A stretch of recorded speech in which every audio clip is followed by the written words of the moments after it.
Bienvenue chers amateurs d'art bâtisseur et de patrimoine architectural. Aujourd'hui, Architectour vous emmène à la rencontre d'un chef-d'œuvre discret, pourtant emblématique de l'architecture moderniste française, l'église Saint-Joseph du Havre. Édifiée après la Seconde Guerre mondiale par l'architecte Auguste Perret, cette église incarne l'espoir et la renaissance d'une ville ravagée par les bombardements. Elle n'est pas seulement un lieu de culte, mais une véritable prouesse technique utilisant le béton armé, matériau phare du courant moderniste.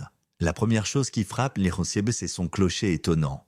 Une tour-lanterne vertigineuse haute de 107 mètres, visible à des kilomètres à la ronde. Véritable phare urbain, ce clocher troué de claustras géométriques diffuse une lumière incomparable, inondant délicatement l'intérieur aux tonalités chaleureuses. Mais l'intérêt de Saint-Joseph dépasse la simple prouesse architecturale. Ce lieu est un témoignage d'une époque faisant l'éloge du minimalisme, de la sobriété et de l'efficacité. Chaque volume, chaque ligne répond à un objectif précis, inscrivant parfaitement ce bâtiment dans la pensée moderne d'après-guerre.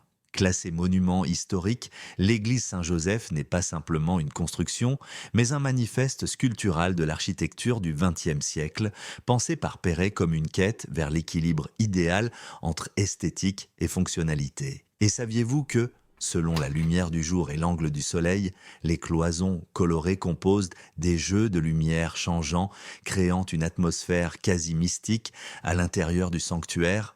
Aujourd'hui encore, étudiants et architectes viennent au Havre du monde entier pour admirer cette œuvre de Perret, véritable bibliothèque vivante du courant moderniste français, témoin d'un passé courageux et tourné vers l'avenir.